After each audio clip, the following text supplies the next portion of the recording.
I woke up on my daughter's wedding morning thinking my biggest problem was going to be the florist forgetting the white peonies, but instead I found myself staring into the cold, frantic eyes of a man I'd known for 10 years as he whispered, "Don't say a word, trust me," before slamming the trunk shut on me.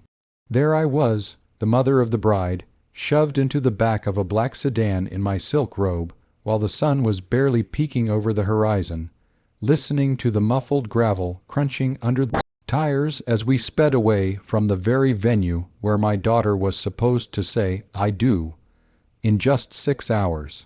I could feel my heart hammering against my ribs like a trapped bird, the darkness of the trunk pressing in on me, and all I could think about was the look of absolute desperation on Marcus's face. A man who had been our family's trusted driver and my late husband's best friend. Was I wrong to stay silent and let him drive me away into the unknown? Or would you have screamed until your lungs gave out if the person you trusted most in the world suddenly treated you like a kidnapping victim on the most important day of your life? I need you to listen to how this unfolded, because by the time that trunk opened again, my entire world had shifted, and the wedding I had spent 2 years and a small fortune planning was the very last thing on my mind. To understand how I ended up in the trunk of a Lincoln Continental on a Saturday in June, you have to understand the players in this nightmare. My daughter, Clara, is my only child, and since my husband David passed away 5 years ago, she has been my entire universe. She's brilliant, kind, and unfortunately, a bit too trusting for her own good. Enter Julian, the groom. On paper, Julian was perfect, a high-flying architect with a smile that could sell ice to an explorer, and a way of making Clara feel like the only woman in the room. But there was always something off about him, a coldness in his eyes when he thought no one was looking, and a strange habit of disappearing for hours during family events. I tried to tell myself it was just motherly overprotectiveness, especially since David wasn't here to vet the man taking his daughter's hand. Marcus, however, saw it too. Marcus had been David's driver and personal security for decades, and after David died, he stayed on to look after Clara and me. He wasn't just staff, he was the uncle Clara never had. He was the one who walked her through her driving test, and the one who held my hand at David's funeral. So, when the wedding week arrived, Marcus was there at the estate we'd rented in the countryside, handling the logistics and keeping a watchful eye on the chaos. The morning of the wedding was supposed to be a dream. I had woken up at 5:00 a.m. to the sound of birds chirping outside my balcony. The estate was breathtaking rolling hills, a private lake, and a glass-walled pavilion where the ceremony would take place. I had my coffee, looked at the photo of David on my nightstand, and felt a pang of sadness that he wasn't there to see Clara in her dress. At 5:45 a.m., I stepped out into the hallway to head down to the kitchen for some water before the hair and makeup team arrived. That's when I saw Marcus. He was standing by the back entrance, looking like he hadn't slept in a week. His suit was wrinkled, and he was gripping a folder so tightly his knuckles were white. He looked at me, and for the first time in 10 years, I saw him look truly terrified. He didn't say "Good morning, Mrs. Thorne." He didn't ask if I needed anything. He just grabbed my arm, his grip firm but not painful, and hissed, "Come with me, now." I followed him out to the driveway, thinking maybe there was an issue with the catering trucks or a leak in the tent. But when we got to the car, he opened the trunk, not the passenger door. I started to protest, my voice rising in confusion, asking him what on earth he was doing, but he covered my mouth with his hand. His eyes were darting around the perimeter of the house.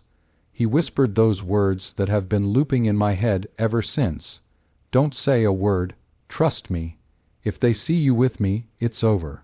Before I could process who they were, He hoisted me in, and the world went dark. As the car moved, I tried to stay calm. I counted my breaths. I tried to visualize the map of the area. We weren't heading toward the main road. The turns were too sharp, too frequent. We were heading deeper into the wooded area of the estate. My mind was racing with every possible scenario. Had Marcus lost his mind? Was he kidnapping me for ransom? But that didn't make sense. He had access to our accounts. He could have robbed us years ago. No, this was about Julian. It had to be. I remembered seeing Julian and Marcus having a heated argument near the stables 2 nights before. When I asked Marcus about it, he brushed it off as a disagreement over parking arrangements for the guests. But his jaw had been set in that way it gets when he's holding back a storm. The car finally came to a stop after what felt like an hour, though it was probably only 20 minutes. The trunk popped open, and the humid morning air hit my face. We were at an old hunting cabin on the edge of the property, a place that hadn't been used in years. Marcus reached in and helped me out, his hands shaking. He didn't apologize. He just handed me the folder he'd been holding. Inside were photos of Julian meeting with men I didn't recognize in dark alleys, bank statements showing massive transfers to offshore accounts, and most horrifyingly, a marriage certificate from another state dated only 3 years ago. Julian was already married. He wasn't an architect. He was a professional con artist who targeted wealthy heiresses, and Clara was his biggest mark yet. Marcus explained that he'd been following Julian for months, ever since he noticed Julian taking secret phone calls in the middle of the night. He'd hired a private investigator using his own savings because he didn't want to worry me unless he had proof. He finally got the last piece of the puzzle, the marriage certificate, at 3:00 a.m. that morning, but there was a problem. Julian's associates were already at the estate, disguised as security guards. They were monitoring the house, and Marcus knew that if he tried to show me the proof in the house, they would stop him. He had to get me out, somewhere safe, where we could plan our next move without being watched. My head was spinning. My daughter was back at that house, getting ready to marry a bigamist and a criminal, surrounded by his thugs. I wanted to scream, to run back and grab her, but Marcus held me back.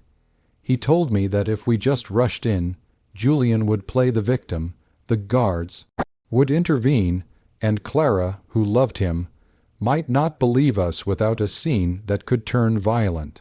We had to be smart. We had to dismantle him publicly, where he couldn't hide. So there I was, sitting on a dusty wooden crate in a hunting cabin, wearing a $500 silk robe, looking at evidence that my daughter's life was about to be ruined. Marcus told me his plan. It was risky, it was dramatic, and it required me to go back into that house and act like nothing was wrong for the next 4 hours. He would smuggle me back in the same way I came out, and I would have to play the part of the glowing mother of the bride while he coordinated with the local police and the private investigator to have the real authorities arrive at the exact moment the officiant asked if anyone had any objections. It felt like a movie script, something far removed from my reality of charity galas and garden parties. But looking at the cold, hard facts in that folder, I knew I had no choice. I had to trust the man who had just stuffed me in a trunk. I want to pause right here because this is the moment where my life changed forever. I was standing in that cabin, looking at Marcus, and I had to decide. Do I trust this man who just took such a radical, almost terrifying action to save us? Or do I run back to the house and risk Julian finding out we know his secret? I was terrified, I was angry, and I was feeling completely alone without my husband there to guide me. Before I tell you how the rest of that morning went, and the absolute explosion that happened at the altar, I want you to stop and tell me what you would have done. If your family's trusted friend shoved you in a trunk to show you proof that your child's spouse was a monster, would you have trusted him? Or would you have thought he was the one who had gone off the deep end? Drop a comment right now and let me know, because I honestly still wonder if I was crazy for going back into that car. I chose to trust him. I climbed back into that trunk, the cold metal feeling like a coffin, but this time I wasn't afraid of Marcus. I was afraid of the man my daughter was waiting for. Marcus drove me back and let me out near the service entrance. I snuck back up to my room, my heart nearly bursting out of my chest. I showered, I put on my designer dress, and I let the makeup artist cover the paleness of my skin with blush. When Clara came into my room, looking like an angel in her white lace gown, it took everything in me not to break down and tell her everything. She hugged me, smelling like lilies and happiness, and said, "I wish Dad was here, Mom, but I'm so happy I found Julian. He's the best thing that ever happened to me." I had to smile. I had to tell her she looked beautiful. I had to walk down that aisle and sit in the front row, feeling Julian's eyes on me. He knew something was up. He kept glancing at me with this predatory smirk, probably wondering why Marcus was nowhere to be seen. Little did he know, Marcus wasn't at the wedding because he was at the gate, letting the police in. The ceremony began. The music was perfect, the flowers were stunning, and the guests were all smiling, oblivious to the ticking time bomb in the front row. The officiant went through the vows, and I could see Julian's hands shaking, not with nerves, but with anticipation. He was minutes away from legally tethering himself to our family's fortune. Then came the moment. If anyone here knows of any reason why these two should not be wed, speak now or forever hold your peace. The silence that followed was heavy. I stood up. The entire room gasped. Clara looked at me, her face crumbling in confusion.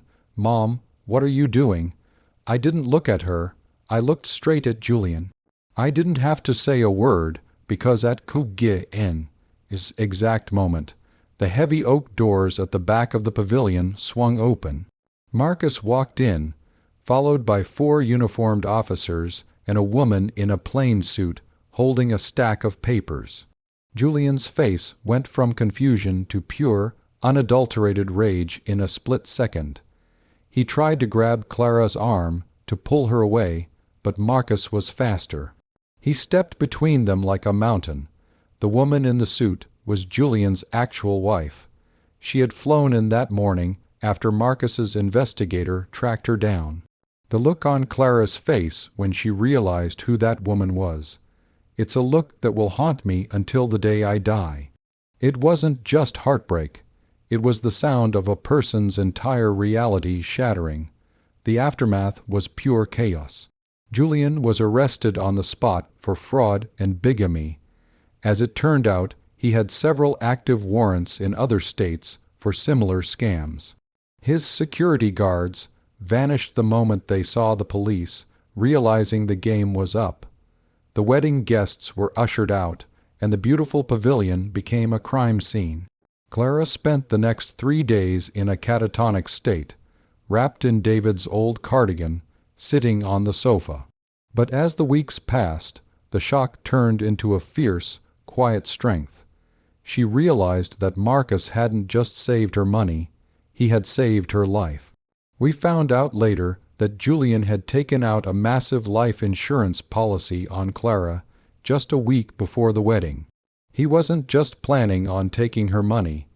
He was planning on making sure she wasn't around to ask for it back. Marcus's radical move of throwing me in that trunk was the only way to ensure I saw the truth without Julian's men stopping us. He knew I wouldn't have listened to a whispered warning in a hallway. He needed me to feel the gravity of the situation.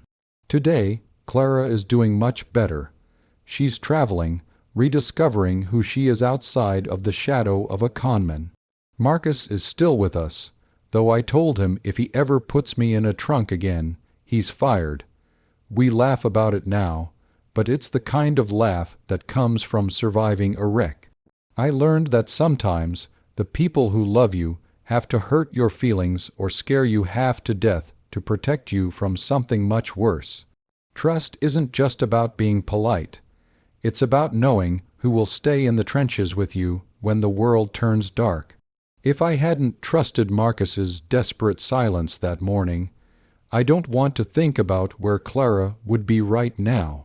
It was a brutal lesson in intuition, and the lengths a true friend will go to. Like this video if you think I made the right call by trusting Marcus, and subscribe if you want to hear more stories about people discovering the truth just in time. What would you have done if you found out the perfect person in your life was a complete lie? Share your final thoughts on this whole mess in the comments section below. I'll see you all in the next story.